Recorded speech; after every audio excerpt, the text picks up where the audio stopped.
पप्पू नाम का एक खरगोश था जो अपनी सहेली मछली के पास रोज जाकर उससे मुलाकात किया करता था और उससे अपने दिल की हर बात कर लिया करता था।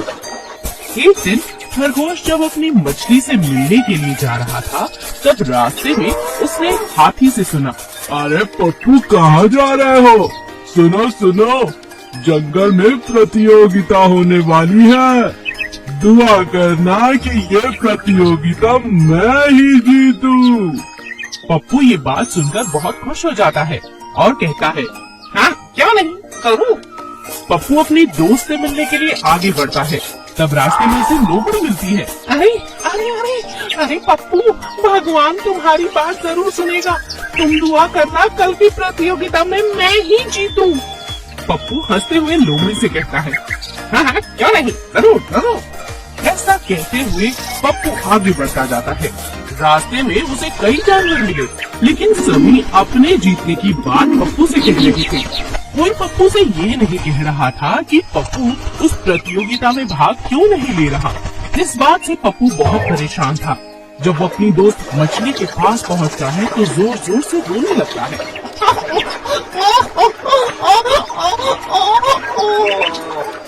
अरे अरे क्या बात है, रो क्यों रहे हो पप्पू? पप्पू उसे सारी बात बताता है। किसी को नहीं लगता कि मैं जीतूंगा, इसीलिए सबके सब बस अपने जीत के बारे में बोल रहे हैं। कोई ये भी नहीं पूछना चाहता कि मैं प्रतियोगिता में भाग लेना भी चाहता हूँ कि नहीं। सब लोग बहुत मतलबी है। कोई मेरा दोस्त नहीं इस जंगल में, मैं किसी से बात नहीं करूँगा, कोई मेरा दोस्त नहीं। अरे अरे शांत हो जाओ, इतनी नाराजगी अच्छी नहीं पप्पू। देखो, अपने अंदर की प्रतिभा को तुम्हें समझना होगा। क्या तुम्हें लगता है तुम जीत सकते हो? हाँ हाँ क्यों नहीं। तो अगर लगता है तो लोगों की बात पर ध्यान ही क्यों दे रहे हो और रो क्यों रहे हो? तुम्हें प्रतियोगिता में भाग लेने से कोई नहीं रोक सकता और नहीं जीतने से। मैं कहती हूँ तुम कल की प्रतियोगिता में भाग लो, शेर से जाकर बात करो और तुम्हारे लिए दुआ मैं करूँगी। देखना तुम जरूर जीतोगे। मछली के समझाने पर पप्पू बहुत खुश हो जाता है। वो राजा शेर से जाकर इस बारे में बात करता है। राजा जी, मैं प्रतियोगिता में भाग लेना चाहता हूँ। हाँ क्यों नहीं। राजा शेर ने जब ऐसा कहा तो पप्पू की सांस में सांस आई। उसने प्रतियोगिता में भाग लिया और सब इस बात से हैरान थे कि पप्पू कैसे भाग ले रहा है। उन्हें सिर्फ पप्पू को देखकर हैरानी हो रही थी। कोई भी अपनी दौड़ पर ध्यान ही नहीं दे पा रहा था और इसी के साथ पप्पू सबसे आगे निकल जाता है और प्रतियोगिता जीत जाता है। सब लोग बहुत खुश हो जाते हैं। पप्पू अपने दोस्त के पास अपनी ट्रॉफी लेकर जाता है और उससे कहता है, मेरे अंदर की प्रतिभा निकालने में मेरे दोस्त का सबसे बड़ा हाथ है। शुक्रिया मेरी दोस्त, और तुम्हारी दुआ देखो रंग लाई है। जादुई बैंगन। कौशल्या भगवान में बहुत आस्था रखती थी। उसका पति और वो दोनों ही बहुत ज्यादा मेहनत करते थे, अपना घर चलाते थे, लेकिन फिर भी उनके घर से गरीबी दूर होने का नाम ही नहीं लेती थी। उसकी सास इतनी बीमार रहती थी कि सारा पैसा उनकी दवाई और खर्च में ही खत्म हो जाया करता था। माँ जी का इलाज इतना महंगा हो चुका है कि अब जितने भी पैसे आते हैं सभी दवाई में लग जाते हैं। बच्चों की फीस, यूनिफॉर्म और इनका खर्चा उठाने के लिए और पैसे की जरूरत है जी। मैं सोच रही हूँ घर में एक सिलाई मशीन और लगा लेती हूँ। रात में कपड़े सिलूंगी तो थोड़े पैसे ज्यादा आएंगे। अरे कौशल्या तुम रहने दो, तुम बस माँ और बच्चों का ख्याल रखो। मैं कुछ सोचता हूँ कमाई के बारे में। कौशल्या के पति का काम बहुत अच्छा नहीं चल रहा था। वो दिन रात मेहनत करने लगा, लेकिन दूसरी तरफ कौशल्या भगवान की आराधना में कोई कमी नहीं छोड़ती। एक दिन अपनी तनख्वाह लाकर अपनी पत्नी को देता है। कौशल्या तुरंत उसमें से कुछ पैसे निकालकर गरीबों में बांटने लगती है। तभी उसकी बेटी उससे कहती है, माँ तुम तो पिताजी से कह रही थी कि पैसे नहीं है और अब तुम गरीबों को मुफ्त में पैसे बांट रही हो। हाँ बेटा, ये तो पुण्य का काम है।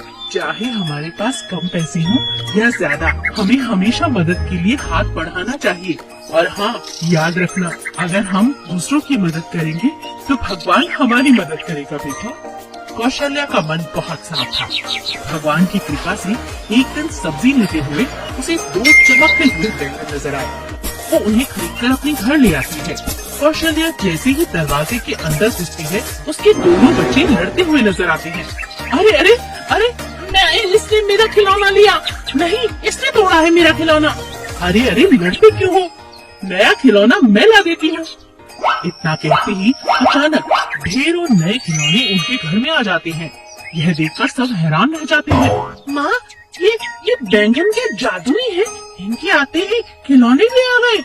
हाँ, ऐसा है क्या? काश जादुई बैंगन मेरी सास की बीमारी ठीक हो जाए। अचानक कौशल्या की सास उठकर खड़ी हो जाती है और बड़ी चंगी महसूस करती है। अरे बेटी, मैं बिल्कुल ठीक हूँ। हाँ, ये कैसे हुआ? अब धीरे धीरे वो जो भी मांगती थी बैंगन उसे दे दिया करता था। माँ, हम तो बहुत पैसे वाले हो गए। देखो ना, अब तो नया घर है, नई गाड़ी, अब तो तुम्हें कोई परेशानी नहीं है माँ। हाँ, लेकिन अब हमें इस जादुई बैंगन से हर रोज कुछ न कुछ नहीं मांगना है, बल्कि जो हमारे साथ है और हमारे पास है उसको लोगों से बांटना है, लोगों की मदद करनी है, ताकि उनके जीवन में भी खुशहाली आ सके। मैंने कहा था ना, अगर हम लोगों की मदद करेंगे तो भगवान भी हमारी मदद करेगा। हाँ माँ, तुमने ठीक कहा था।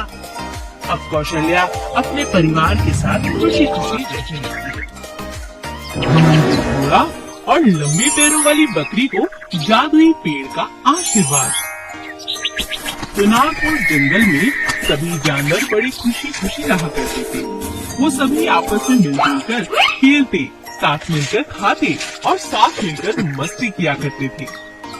एक दिन बंदर ने कहा, अरे हिरन भाई, बकरी बहन, चलो आओ हम छुपन छुपाई खेलते हैं। हाँ, ठीक रहेगा, हिरन ने कहा। तब बकरी कहती है, ठीक है बंदर भाई, आप दोनों छुप जाओ, मैं आप दोनों को ढूंढती हूँ। बंदर और हिरन पेड़ों और झाड़ियों की ओर से छुप जाते हैं और बकरी भी आंख बंद करके 10 तक गिनती है। 1, 2, 3, 4, 5, 6, 7, 8, 9 और ये 10। मैं आ रही हूँ। लेकिन बकरी जैसे ही आँख खोलती है तो उसकी आंखों के सामने जंगल का बिगड़ा घमंडी घोड़ा खड़ा था, जो कि बहुत ही गुस्से वाला था और उसको अपनी लंबी लंबी टांगों का बहुत घमंड था। घोड़े ने हाथ मारती हुई बकरी से कहा, अरे तुम आँख बंद करके क्या तपस्या कर रही हो? हटो हटो मेरे सामने से। घोड़े की बकरी जाकर गिरती है। तभी हिरण और बंदर भी बाहर निकल आते हैं और घोड़े से कहते हैं, घोड़े, तुम्हें अपनी टांग पर इतना घमंड नहीं करना चाहिए। हाँ, हम सबको यहाँ मिलजुल कर रहना चाहिए। उन दोनों की बात सुनकर घोड़े में और भी ज्यादा गुस्सा आ जाता है और वो उन्हें मारने के लिए दौड़ता है। बंदर झट से पेड़ पर चढ़ जाता है और हिरण भाग कर अपनी जान बचाता है, लेकिन बकरी नहीं भाग सकती। घोड़ा पिटाई कर देता है और वहाँ से चला जाता है। बकरी वहीं पेड़ के आगे रोने लगती है। भगवान, अगर मैं भाग नहीं सकती, मेरे पैर छोटे हैं, तो इसमें मेरी क्या गलती है?